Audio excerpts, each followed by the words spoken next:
exact, c'est bon. OK. OK, donc bonjour à tout le monde. Moi, je m'appelle Simon Gooch et je représente le groupe ILSC.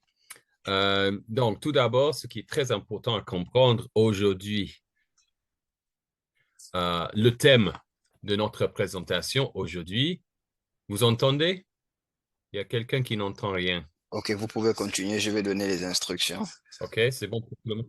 OK. Donc, ce qui est très important à comprendre, tout d'abord, c'est que le thème euh, de la présentation aujourd'hui, de ce webinaire, c'est à propos des études anglophones. Donc, c'est-à-dire comment accéder à une université ou collège au Canada ou aux États-Unis. Je ne parlerai pas aujourd'hui par rapport aux études en français au Canada, en France ou même des études dans d'autres pays comme la Turquie. Ces, ces options existent et il sera toujours possible pour vous de contacter AVCA Group, l'organisateur de ce webinaire, à propos de ces options. Mais ILSC, le groupe ILSC, nous nous concentrons sur la partie anglophone du Canada et les États-Unis. Donc, c'est ça le thème d'aujourd'hui. Ça ne veut pas dire qu'il faut parler couramment déjà l'anglais. D'accord? Donc, en fait, c'est ça dont nous expliquons parce que chaque année, nous accueillons de plus en plus d'étudiants de la région de l'Afrique de l'Ouest et précisément de la partie partie francophone de l'Afrique de l'Ouest qui ont un certain niveau d'anglais, mais qui n'ont pas le niveau pour accéder directement à une université. Ils viennent à nos programmes pour se préparer et à la fin des programmes, ils peuvent accéder aux universités là-bas. Donc, c'est ça l'objectif d'aujourd'hui. Bien sûr, je comprends si l'idée d'étudier en français au Canada, je comprends si c'est très attirant parce que, évidemment, ça va être beaucoup plus simple pour vous. Et même normalement, ça va coûter moins cher parce que vous parlez déjà le français, donc on peut postuler directement à une université dans la partie francophone du Canada. Mais n'oubliez pas que de plus en plus, une bonne connaissance de la langue anglaise va ouvrir au moins beaucoup plus d'opportunités sur le plan professionnel. Mais selon votre domaine, ça peut être vraiment indispensable. Donc, si par exemple, vous me dites que vous voulez travailler dans une entreprise avec un aspect international, ou vous voulez devenir pilote, par exemple, franchement, sans l'anglais, ces objectifs ne sont pas possibles. Donc, sûrement, même que ce sera plus difficile pour vous, il y aura beaucoup plus d'avantages ayant étudié en anglais et être parfaitement bilingue avant de chercher un emploi là-bas. Deuxième chose, c'est que si vous pensez surtout à émigrer au Canada, ce qui sera possible, et je vais expliquer un peu plus comment ça fonctionne, mais il faut aussi il faut aussi être au courant que à peu près 23% des habitants au Canada sont des francophones. Donc, même que l'anglais et le français sont les deux langues officielles du Canada, le français, c'est quand même une langue minoritaire. Il y a 13 provinces au Canada. Il y a une seule province où la seule langue officielle, c'est le français. Ça, c'est le Québec. Mais même au Québec, si vous voulez travailler dans la ville principale du Québec, Montréal, sans l'anglais, vous serez coincé. Sinon, si vous êtes prêt à travailler dans de petites villes au Québec, oui, il est bien possible de travailler, de trouver un emploi sans l'anglais. Sinon, il y a une autre province, la Nouvelle-Brunswick, qui est officiellement bilingue. Donc, même que dans le pays du Canada, il y a 2 langues officielles, il n'y a qu'une province de 13 qui est aussi bilingue. Ça, c'est Nouvelle-Brunswick. Et sinon, les autres 11 provinces, elles ont tous une seule langue officielle, ce qui est l'anglais. Donc, en effet, si vous décidez de venir au Canada, par exemple, d'étudier en anglais, vous aurez beaucoup plus d'opportunités après vos études que si vous continuerez dans la zone francophone. Vous êtes déjà francophone, donc pourquoi pas ajouter à vos compétences en devenant bilingue. Donc voilà, donc ça c'est juste une petite introduction. Euh, donc, on va revenir. Donc, si vous aurez des questions pendant la présentation, n'hésitez pas euh, n'hésitez pas à noter cette question dans le chat et on va répondre à la fin à toutes les questions. D'accord? Bon, je vais juste continuer juste un petit peu. Donc, effectivement, ILSC, c'est notre marque au Canada et ELS, c'est notre marque aux États-Unis. Ce sont des programmes d'anglais. Donc, si vous voulez, ILSC et ELS, on est effectivement le pont entre vos études chez vous, dans la région francophone de l'Afrique de l'Ouest, et les études chez une université anglophone, soit au Canada, soit aux États-Unis.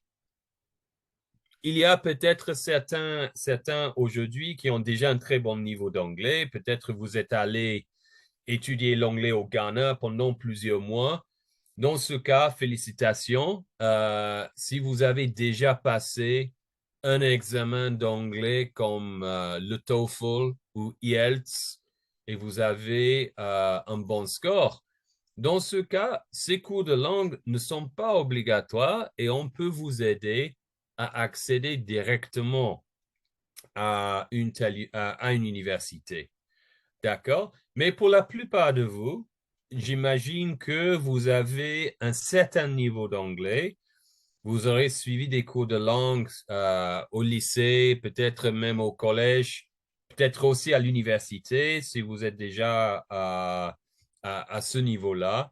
Mais normalement, ce que je vois, c'est que les étudiants de cette région n'ont pas le niveau pour accéder directement à une université anglophone. Donc, c'est pour cette raison que nous sommes là. Nous sommes le pont entre vos études en Afrique et les études chez une université là-bas.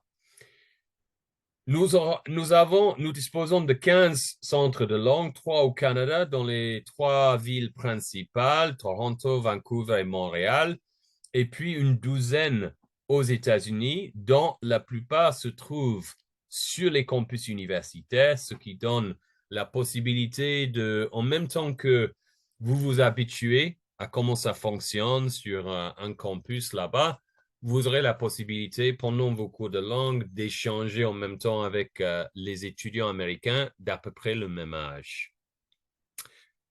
Bon, pour les cours de langue, donc, ce qui est important, je vais revenir à ce point-là. Donc, pour les cours de langue, la durée de nos cours de langue, vraiment, ça dépend de votre niveau actuel, bien sûr. Donc, nous proposons une dizaine de niveaux au Canada et même une douzaine de niveaux aux États-Unis. Ça ne veut pas dire qu'il faut commencer au début du programme et de compléter chaque niveau. Parce que, comme nous avons dit déjà, vous aurez déjà passé des cours de langue pendant 2, 3, peut-être même beaucoup plus d'années. Donc, vous avez déjà un niveau d'anglais. Normalement, ce que je vois, c'est que les étudiants de l'Afrique de l'Ouest ils ont un niveau, peut-être à ce niveau-là, intermédiaire par rapport aux grands-mères, souvent, par rapport à l'écriture et même à la lecture. Mais où normalement c'est un peu plus difficile, c'est pour parler et la compréhension. Donc normalement, peut-être la compréhension, c'est plutôt ici. Et puis pour l'oral, c'est peut-être plutôt ici. Donc là, ça, c'est normalement ce que je vois chez nos étudiants. De toute façon, au début des démarches, et je vais vous montrer dans quelques instants les démarches à suivre. Donc, au début des démarches, on va organiser un test d'anglais, notre propre test. C'est un test gratuit, c'est un test en ligne que vous pouvez passer chez vous, à la maison. Donc, c'est très facile à organiser. Il n'est pas nécessaire de vous rendre au cabinet de VCA Group à Dakar pour passer ce test. Vous pouvez demander à VCA Group de vous enregistrer pour le test et puis ensuite vous recevrez un lien par email, un lien qui va être valable pendant 2 semaines. Et pendant ces 2 semaines, vous pouvez passer à n'importe quel moment notre test. Et l'idée de ce test, ce n'est pas un test éliminatoire. On ne va pas dire après le test, non, vous ne pouvez pas poursuivre des études aux États-Unis ou au Canada. C'est un test d'évaluation pour comprendre où dans notre système vous êtes actuellement. Et avec ça, on peut calculer la bonne durée des cours de langue. D'accord? Donc, ça vous donne une idée de comment ça va fonctionner. Je vais juste continuer avant d'expliquer un peu plus le système. Donc, pour ceux qui veulent poursuivre des études au Canada anglophone ou aux États-Unis, donc, comme nous avons dit, la première étape, ça serait de passer notre test pour avoir cette évaluation de votre niveau actuel. D'accord? Ensuite, après l'évaluation du niveau, on va savoir combien de semaines d'anglais dont vous aurez besoin.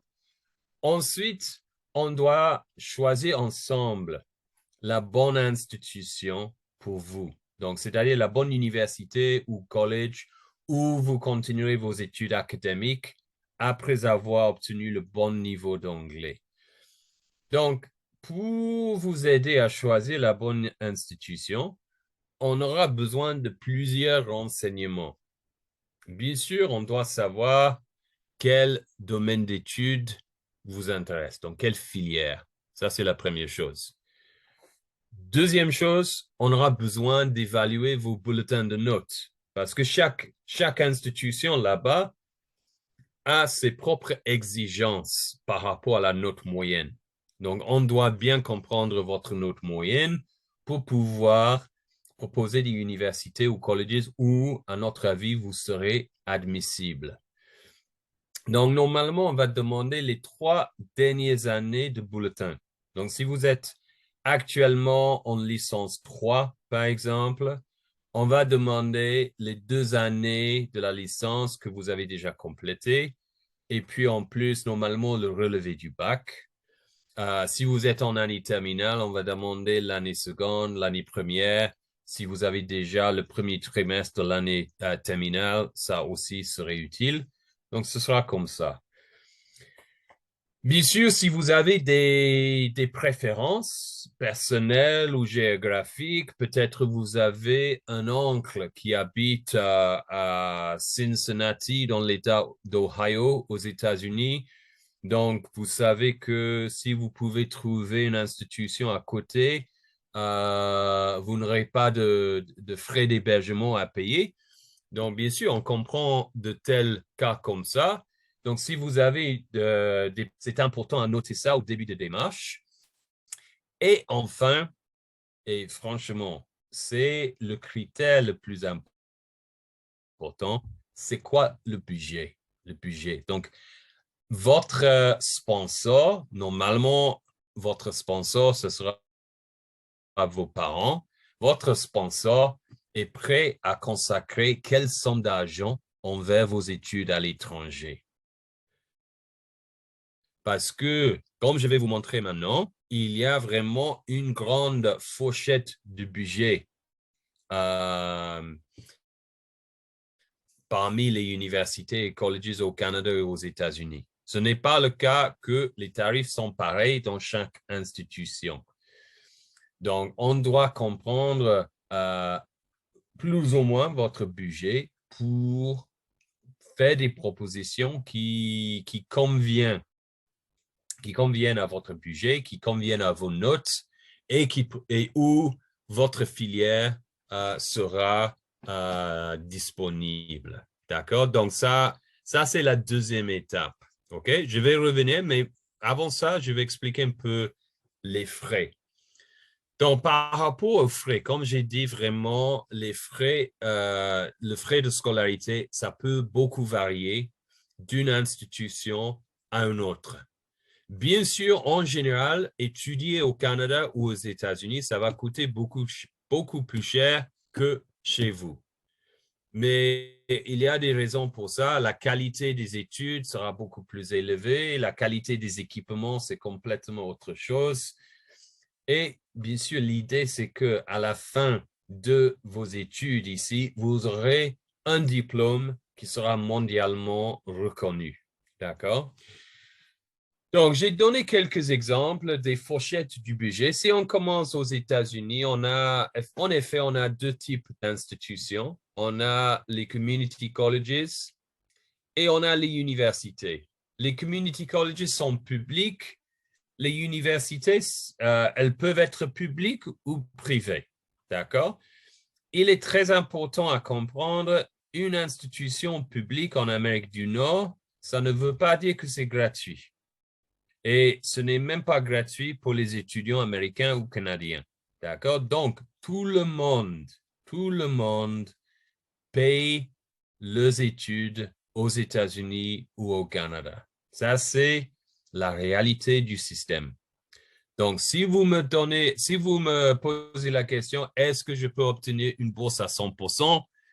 Franchement, ça existe à peine, mais franchement, c'est si compliqué. Il y a tellement de concurrence pour les 2 ou 3 bourses à 100% que franchement, c'est mieux de dire non, c'est pas possible. D'accord? Pour vous donner un exemple, une des universités avec qui nous travaillons aux États-Unis, c'est l'université de Cincinnati. C'est une université où il y a à peu près 50 000 étudiants. C'est une université assez bien classée, donc la qualité des inscriptions chaque année, la qualité des étudiants, c'est déjà très élevé. Et chaque année, il y a une seule bourse à 100% pour la scolarité. Donc, c'est-à-dire parmi 50 000 étudiants qui sont là à l'université, il y a peut-être 4 ou 5 étudiants qui ont reçu une bourse à 100%. Donc, vraiment, il faut être réaliste. Vous payerez vos études à l'étranger. Ça, c'est la réalité. Bon, les community colleges. Donc, les community colleges, ça sera plutôt pertinent si vous êtes au lycée ou peut-être si vous venez de commencer vos études universitaires, donc c'est-à-dire vous êtes en licence 1, par exemple.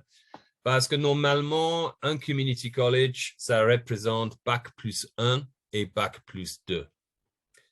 Sinon, pour ceux qui sont au lycée actuellement, qui cherchent des études aux États-Unis, bien sûr, on peut aussi choisir une université. Une université propose les 4 années du bachelor. Donc, très important à noter, le premier cycle en Amérique du Nord, ça dure 4 ans, pas 3 ans. Et bien sûr, à une université, on peut aussi postuler un master pour le deuxième cycle. Vous voyez que les universités, vraiment là, il y a une très grande fourchette du budget, très grande. Donc, il y a des universités qui sont à peu près au même frais qu'un community college, mais il y a des universités, surtout les universités privées, où les frais de scolarité sont beaucoup plus élevés.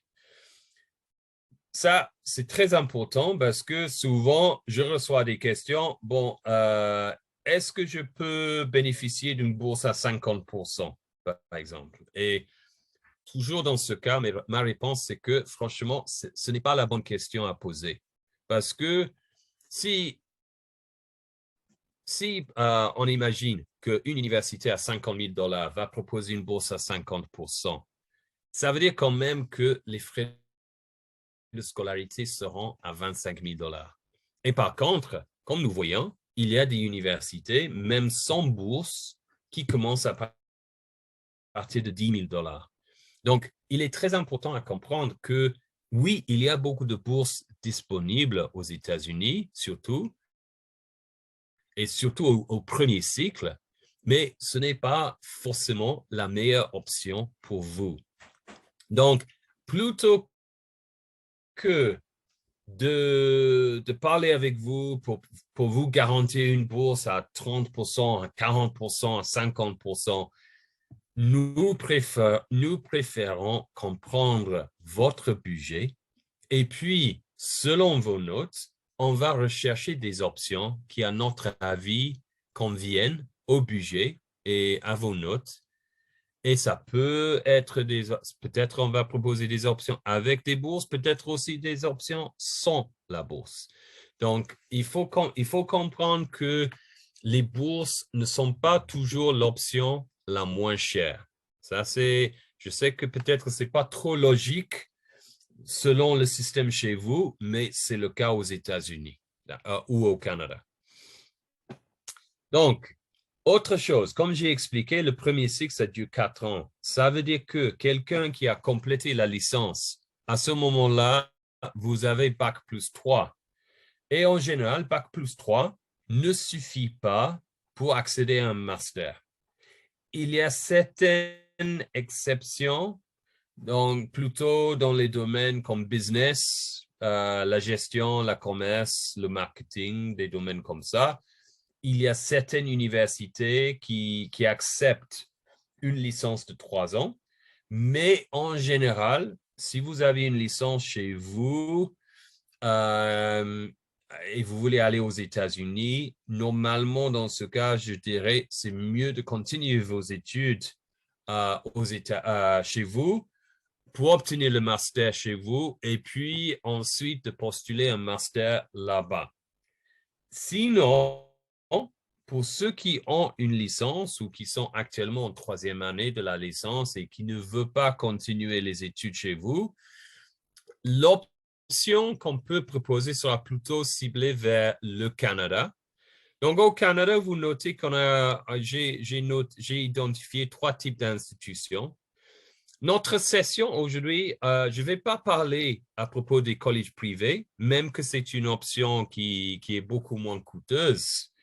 C'est aussi quelque chose qui n'est pas trop logique, peut-être selon vous, c'est que les collèges privés au Canada sont moins coûteuses que les collèges publics.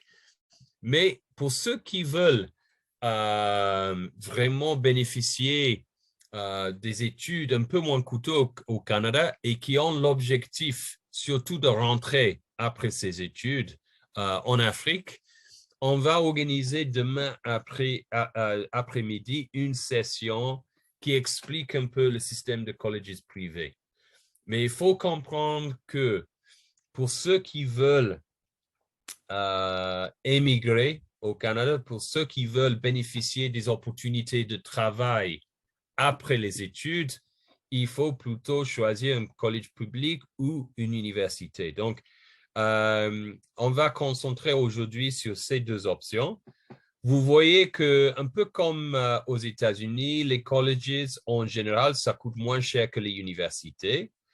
La différence principale entre les colleges au Canada et les colleges aux États-Unis, c'est que les colleges au Canada offrent beaucoup plus de diplômes différents. Donc, il est possible, comme le community aux États-Unis, il est possible de passer Bac plus 1 et Bac plus 2 à un collège public et puis ensuite de transférer à une université pour compléter le premier cycle. Mais il y a aussi certains programmes de bachelor, donc tout le premier cycle qui sont proposés par les colleges Et même, il y a des programmes de deuxième cycle offerts par les colléges publics au Canada. En général, si on parle du système canadien, les universités représentent la voie académique théorique, si vous voulez. Donc, plutôt ciblée sur la recherche. Et les colleges représentent plutôt la voie professionnelle. Donc, c'est plutôt pratique. Donc, on ne va pas trouver toutes les filières disponibles à un college. Mais si vous êtes intéressé par la gestion, le business, le marketing, ressources humaines, l'informatique, l'infirmerie et même des filières liées à la génie, il y aura quand même des options dans un college. Vous verrez que c'est moins coûteux. Mais surtout, le college, c'est une très bonne option pour ceux qui sont déjà à la fin ou vers la fin d'une licence parce que au niveau du deuxième cycle, les colleges proposent un diplôme qui s'appelle Graduate Certificate. Donc, pour faire un master, il faut accéder à une université. Et pour ça, il faut avoir Bac+4, comme j'ai expliqué aux États-Unis. Pour les colleges publics, plutôt que le master, ils proposent des Graduate Certificates. C'est un diplôme du deuxième cycle, mais c'est plutôt la voie professionnelle. Et dans ce cas, une licence suffit. Donc, c'est pour cette raison, normalement, c'est plus efficace pour les étudiants qui ont déjà la licence ou qui approchent la fin d'une licence et qui veulent continuer les études en Amérique du Nord. Je propose souvent dans ce cas les colleges publics. D'accord? Bon, à la fin des études, donc vous voyez quand même, les frais sont, je ne vais pas mentir, les frais sont élevés. Il n'est pas possible pour tous les jeunes Africains d'aborder les études aux États-Unis ou au Canada. Donc, pourquoi choisir ces études? Bon, tout d'abord, la qualité, bien sûr, c'est à un autre niveau. Le diplôme sera mondialement reconnu. Mais aussi, les avantages viendront à la fin des études. Il sera possible, pendant les années universitaires, il sera possible de trouver un petit boulot pour vous aider à couvrir certaines dépenses quotidiennes. Donc, de payer peut-être le transport public, la restauration, des choses comme ça. Il ne sera pas possible, avec un petit boulot, de couvrir toutes les dépenses. Donc, ne pensez pas que, bon, j'ai pas l'argent maintenant, mais je vais trouver un petit boulot et ça va payer mes études. Non, ça va pas marcher. Et en plus, au niveau du visa à l'ambassade, il faut être capable de montrer les moyens pour étudier là-bas. Donc, il faut présenter les relevés bancaires de votre sponsor, normalement vos parents, et ces relevés bancaires doivent montrer au moins une année de dépenses anticipées, c'est-à-dire la scolarité, la restauration, l'hébergement et tout ça.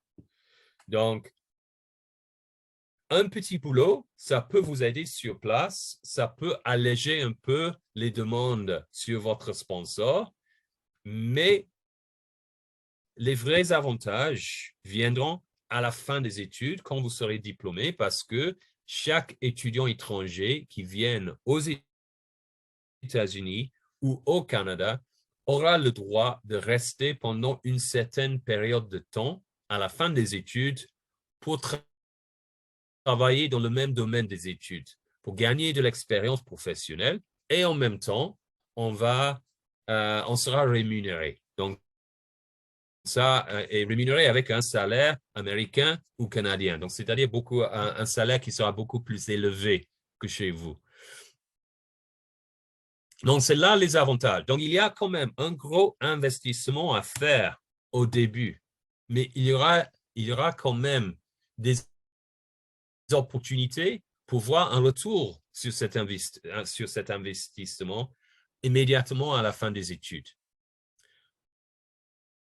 Aux États-Unis, selon votre filière, on aura le droit de rester 1 an ou jusqu'à 3 ans pour travailler dans le même domaine des études. Donc, dans la plupart des filières, c'est 1 an. Mais si vous êtes diplômé d'une filière STEAM, sciences, technologie, ingénierie ou mathématiques, vous aurez le droit de prolonger encore 2 années. Donc, ça fait 3 ans en tout.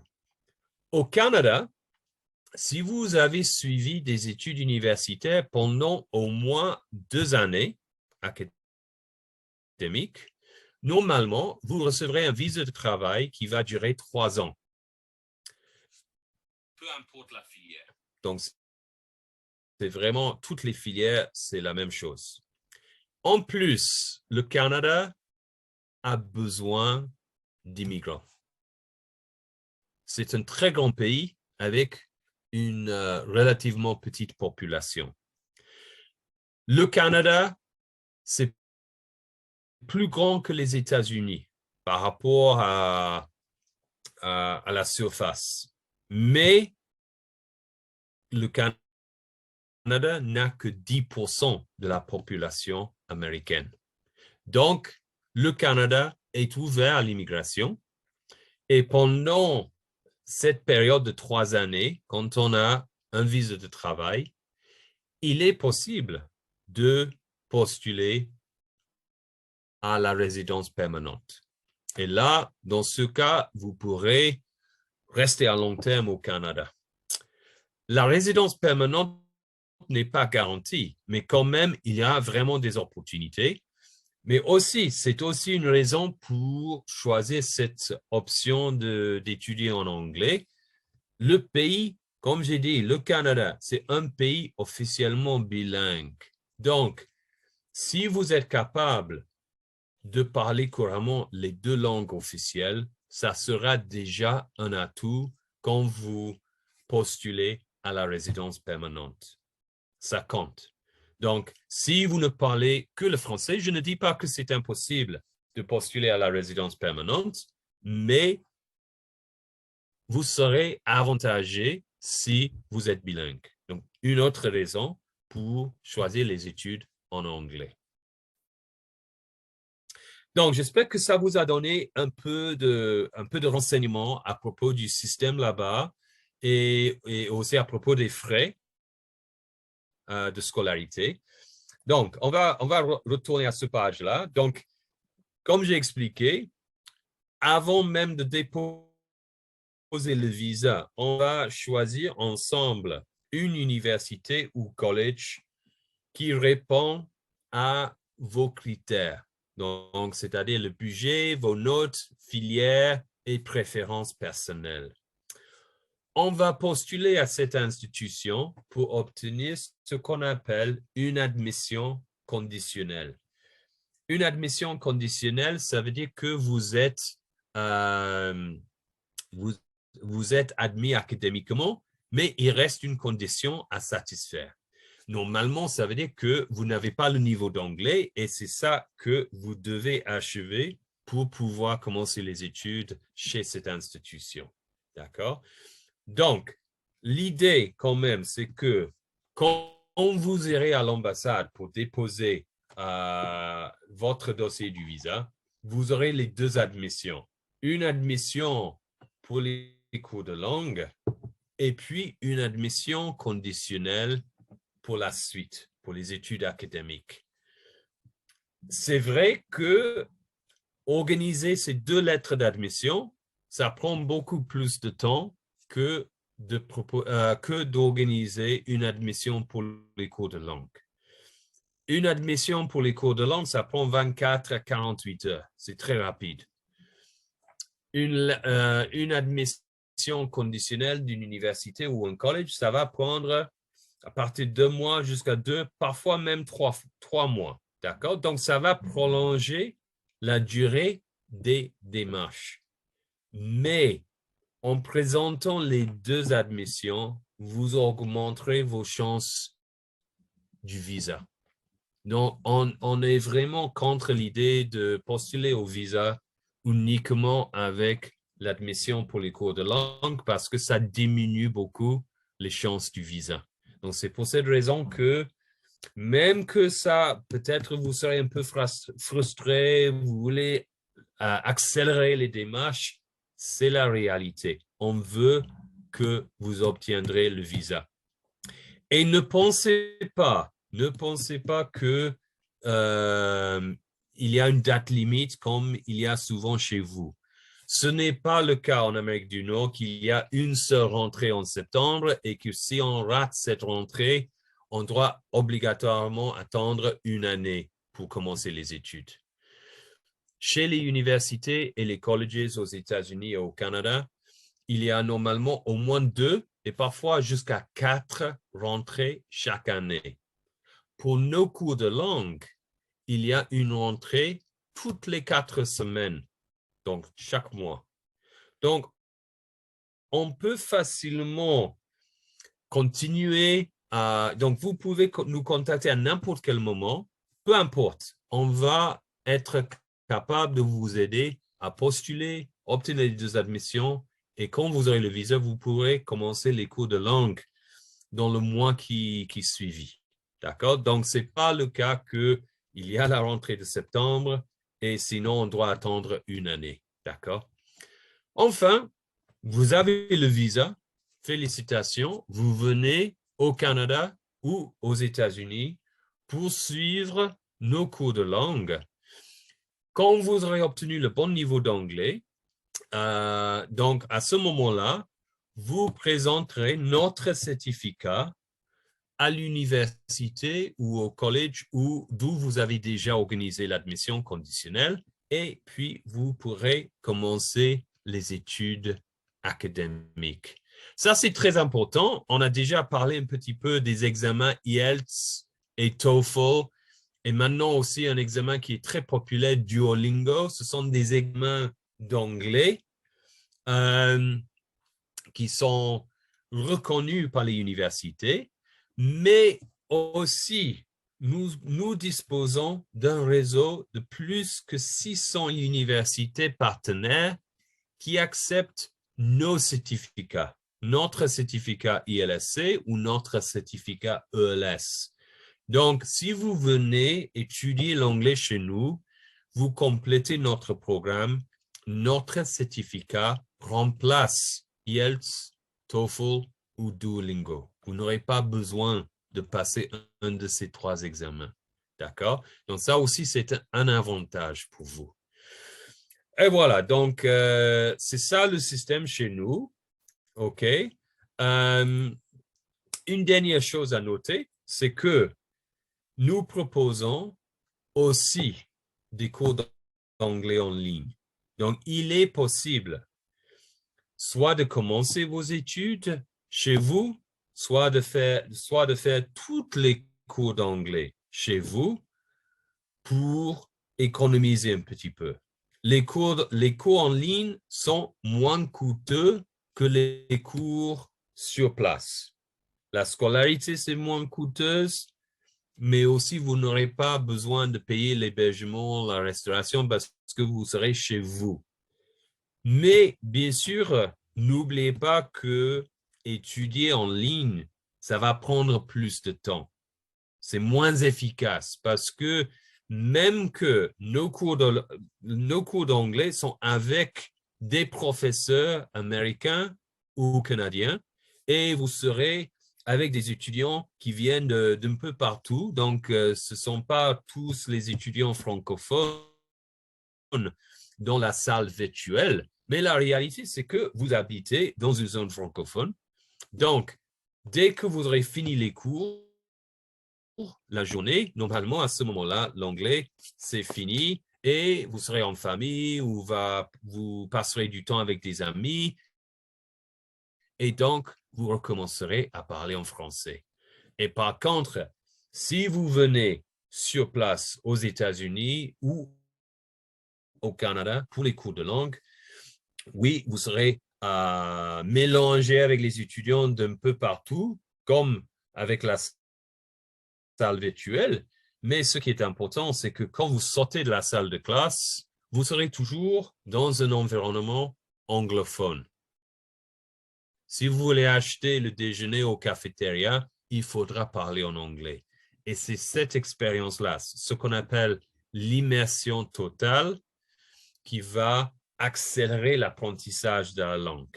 Mais quand même, si on détermine que vous avez un niveau d'anglais très bas, parfois c'est mieux de commencer avec les cours de langue en ligne tout d'abord pour diminuer un peu les frais, mais aussi parce que si vous avez vraiment un niveau très bas, parfois c'est mieux de montrer que vous avez fait quelques efforts d'apprendre l'anglais en Afrique au niveau du visa.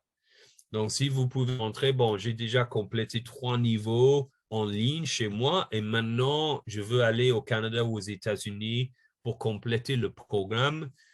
Ça montre à un officier du visa que vous avez déjà fait quelques efforts d'apprendre l'anglais chez vous et que vous planifiez à continuer le même programme. Donc, ça peut être avantageux pour l'obtention du visa. Donc, voilà, ça, j'espère vous a donné une introduction. Maintenant, on va regarder les questions qui sont là. Bonjour, je viens de terminer ma licence en finance comptabilité. Je veux continuer mes études au Canada, comment on puisse faire. Donc, voilà, finance comptabilité, ça, c'est une option où normalement, dans ce cas, on va proposer un collège public ou un collège public pour le diplôme Graduate Certificate. C'est ça qui sera l'option la plus efficace à ce moment-ci. Dans ce cas, comme nous avons expliqué, il faut contacter VCA Group, l'organisateur de ce webinaire, notre partenaire dans la région. On aura besoin de vos bulletins de notes. On aura besoin aussi normalement du résumé, du CV, puisque vous êtes déjà à l'université. On veut voir s'il y a des années blanches dans votre CV. Une année blanche n'est pas forcément un très grand obstacle dans l'obtention du visa, mais on veut comprendre quand même. Et si vous avez plusieurs années blanches, ça peut poser des problèmes. Donc, on doit quand même comprendre ce que vous avez fait pendant chaque année. On aura besoin aussi de comprendre votre budget et la filière, dans ce cas, finance comptabilité. Donc, VCA Group va organiser notre test et puis ensuite, on va faire des propositions par rapport aux colleges. Quand vous aurez choisi le college, on va postuler pour obtenir l'admission conditionnelle. Et puis, avec les 2 admissions, VCA Group va vous aider avec les démarches du visa. Donc, effectivement, ça va marcher comme ça. C'est pareil pour la prochaine question. Je viens de terminer ma licence en finance comptabilité. Je veux continuer mes études au Canada. Comment on puisse faire? Exactement pareil. Et puisque la licence en France, c'est aussi 3 ans, c'est pareil. Normalement, on ne peut pas accéder à un master directement après la licence. Donc, la meilleure option, normalement, je dirais, c'est de postuler le Graduate Certificate à un college. Il est possible de faire un BT agronome au Canada? Oui, pourquoi pas. Toutes les filières que vous connaissez chez vous seront disponibles aux États-Unis et au Canada. Et franchement, il existe beaucoup de filières, surtout sur le plan technologique, qui n'existent pas chez vous, mais qui existent là-bas. Donc, on a beaucoup de choix. Il y a pas mal de gens qui ont des problèmes avec le son. J'espère que vous aurez réglé ce problème. Quelles sont les procédures pour faire le master au Canada aux filières informatiques? Bon, tout d'abord, comme j'ai expliqué plusieurs fois, pour accéder à un master, il faut avoir complété au moins Bac+4. Et normalement, si vous suivez le système classiquement francophone, je dirais que c'est mieux de compléter la master chez vous. Dans ce cas, vous aurez Bac+5 pour ensuite postuler un master là-bas. Comment postuler au test pour le Canada? Donc, si vous parlez du test d'anglais, notre test, le ProLA, il ne faut que contacter que VCA Group. et VCA Group va vous enregistrer pour notre test. Comme j'ai expliqué, c'est un test gratuit et c'est un test pour évaluer votre niveau. Ce n'est pas un test qui sera accepté par les universités là-bas. D'accord? C'est un test d'évaluation qui va nous aider à déterminer la bonne durée du programme d'anglais chez nous dont vous aurez besoin. Moi, je m'appelle Yaya Djidjo, je suis sénégalais étudiant en licence 3 en archéologie. Maintenant, j'aimerais aller au Canada pour continuer mes études supérieures. Bon, franchement, pour une filière comme l'archéologie, ça, évidemment, c'est plutôt une filière plutôt académique. Donc, c'est une filière qui sera proposée par une université plutôt que dans un collège. Donc, si vous voulez poursuivre vos études en archéologie au Canada, à ce moment-ci, je dirais c'est mieux, à mon avis, ce serait mieux de tout d'abord de compléter le master chez vous pour ensuite postuler un master là-bas. Sinon, il est possible de faire ce qu'on appelle un transfert de crédit, donc de postuler au bachelor là-bas, le premier cycle, et l'université au Canada va voir ce que vous avez étudié pendant la licence. Et s'il y a un cours qui est plus ou moins pareil qu'un cours proposé dans le programme, ça sera transférable. Donc, plus besoin de repasser ce cours. Donc, c'est-à-dire que quelqu'un qui a complété la licence en Afrique, on n'a pas forcément besoin de recommencer du début du programme de la licence 1. Mais en même temps, les systèmes sont beaucoup différents et souvent, je vois que les étudiants qui essaient de faire un transfert de crédit sont un peu déçus avec les résultats. Moi, je dirais quelqu'un qui a la licence 3, au meilleur cas, vraiment au meilleur cas, ce sera assez rare, vous serez admis à la 5e semestre, mais franchement, je pense que dans la plupart des cas, ce sera plutôt pendant la 2e année où vous serez admis. Donc, c'est pour cette raison, pour être plus sûr, je préfère proposer compléter le master chez vous pour ensuite postuler un master là-bas. Je viens de terminer ma licence en informatique. Je voulais poursuivre mon master. Bon, même chose. Bon, pas un master, mais un graduate certificate en informatique, c'est possible. Comment puis-je avoir une bourse? Bon, les bourses, vraiment, ça, c'est plutôt basé sur vos notes, la note moyenne. OK? Mais comme j'ai expliqué, une bourse n'est pas toujours la meilleure option. Et surtout au Canada, les bourses, franchement, sont relativement petites. Donc, plus important, c'est peut-être d'identifier des institutions où déjà les frais de scolarité sont moins élevés. D'accord? Mais effectivement, chez la plupart des institutions, vous serez, votre dossier sera évalué par l'université quand vous postulez et ils vont peut-être vous proposer une bourse de $2 000, $3 000, ça dépend. Mais c'est basé sur votre note moyenne jusqu'à maintenant. Ce n'est pas basé sur votre passeport. Donc, le fait que vous êtes Sénégalais, Burkinabé, Camerounais, n'importe où dans la région francophone de l'Afrique, ça compte pour rien. C'est basé sur vos notes. D'accord? Et comme j'ai dit tout à l'heure, il faut comprendre que les étudiants américains et canadiens, ils paient aussi les études. Si je n'ai pas un parent qui peut me garantir un compte de 10. Bon, la réalité, c'est que vous devez trouver un sponsor. Il faut être capable de montrer la capacité financière pour pouvoir postuler le visa. Donc, franchement, c'est l'obstacle principal pour les étudiants de l'Afrique.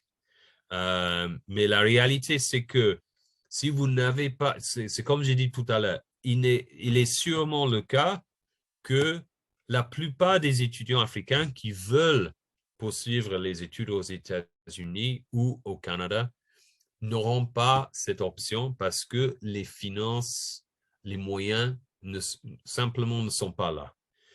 Donc, parfois, les étudiants doivent faire un compromis et de cibler des pays qui sont moins coûteux comme la Turquie, l'Inde, même peut-être aller dans l'Afrique anglophone, au Ghana, par exemple. Donc, vraiment, la question de finance, c'est la question clé. OK? J'ai obtenu mon diplôme baccalauréat l'an 21. J'aimerais continuer mes études au Canada. Pas de problème.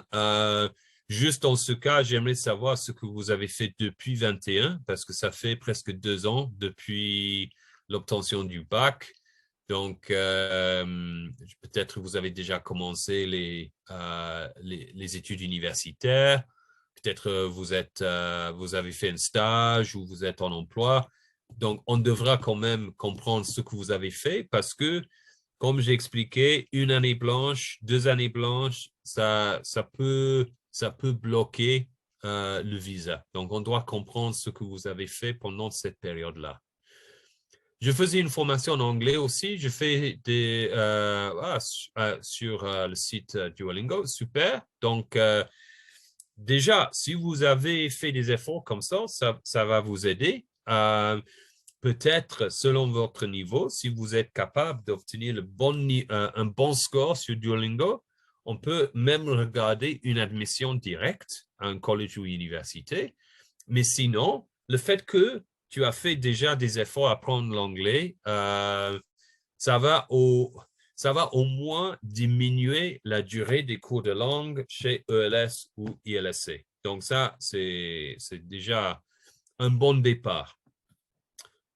Combien de sommes d'argent au minimum pour le budget au Canada? Bon, on a franchement, si on parle d'un collège et on ajoute les frais d'hébergement et tout ça, il faut penser, je dirais, d'un budget d'au moins 27 000 dollars canadiens, au moins. Ça, c'est vraiment au minimum, donc ce qui fait 12 millions francs CFA à peu près.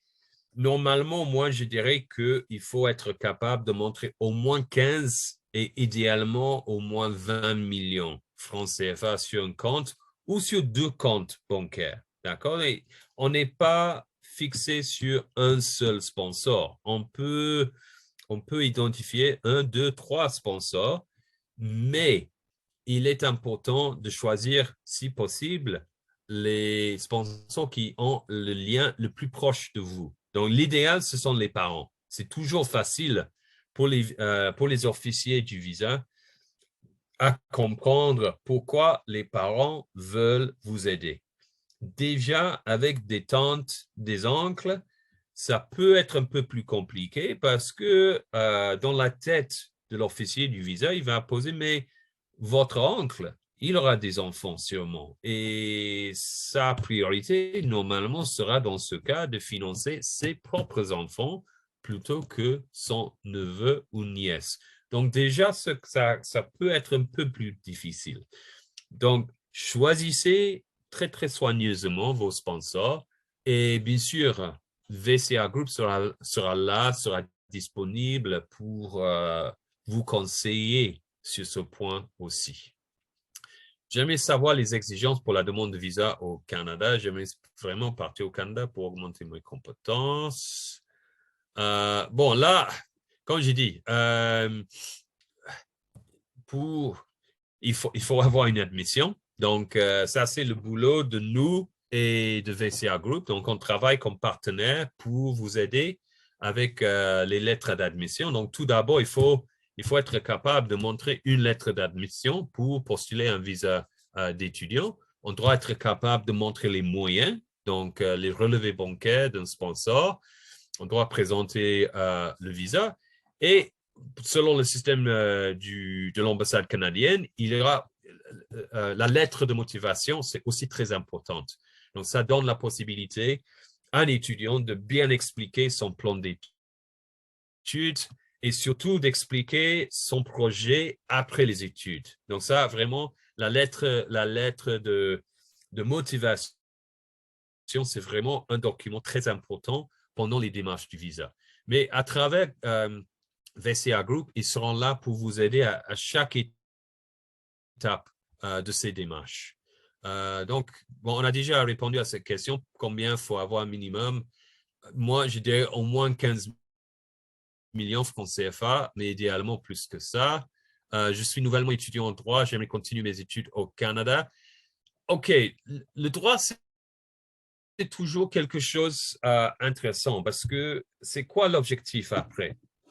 Si votre objectif, c'est de travailler, d'être juge dans votre pays, par exemple, donc tout d'abord, normalement, je dirais, il faut continuer les études chez vous, d'apprendre le droit de votre pays.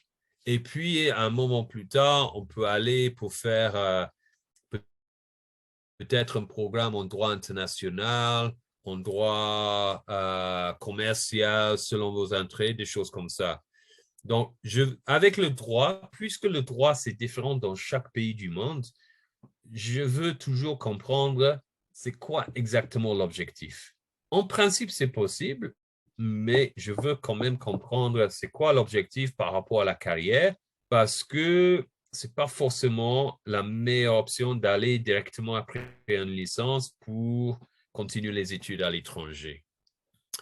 Je suis en licence 2 en marketing digital. Je voulais continuer au Canada. Aucun problème, vraiment aucun problème. La seule chose que je dirais, comme j'ai dit tout à l'heure, licence 2, c'est toujours un peu difficile parce que si vous terminez à la fin de cette année et vous transférez, franchement, vous serez plus ou moins au début du programme de bachelor au Canada ou aux États-Unis. Et par contre, si vous continuerez à la licence 3, vous compléterez la licence chez vous. Ensuite, il y a beaucoup de programmes de graduate certificate au Canada dans ce domaine. Donc, moi, personnellement, c'est quand même un choix personnel, mais moi, normalement, je dirais que c'est plus efficace pour un étudiant qui est déjà en licence 2 de compléter la licence avant de poursuivre les études à l'étranger. Je souhaite vraiment venir au Canada, mais c'est la côté financière qui me bloque. Et là, c'est souvent le cas. Comme j'ai dit, c'est vraiment c'est ça qui bloque la plupart des étudiants africains. Et franchement, il y a rien qu'on peut faire dans ce cas. Nous avons des limites à ce qu'on peut faire. Nous sommes là pour aider les étudiants, mais malheureusement, un de nos critères pour pouvoir vous aider, c'est d'avoir les moyens. Et si on n'a pas les moyens, la seule chose, c'est que peut-être chez VCA Group, ils peuvent proposer des pays moins coûteux, moins prestigieux aussi dans ce cas, mais moins coûteux. Et dans ce cas, ce sera à vous de décider est-ce que ça répond à mes objectifs, à mes espoirs, et ce sera un choix personnel. Bon, je pense qu'on a répondu à chaque question. Une dernière chose à noter avant que je passe la parole à VCA Group. On n'a pas posé la question cette fois, mais dans les autres sessions qu'on a déjà fait, cette question a été souvent posée. Il est possible, parfois, selon votre plan, il est possible de changer de filière parfois. Donc, par exemple, en revenant au droit, par exemple. Donc, si vous avez une licence en droit et vous décidez à la fin de ces études, bon, le droit, c'est pas exactement ce que je veux faire dans ma vie. Je n'ai pas vraiment intérêt à devenir juge, de travailler dans le droit chez moi. Il y aura quand même la possibilité de changer le domaine d'études au niveau du deuxième cycle. Donc, il y a certains domaines qui sont beaucoup plus ouverts que les autres.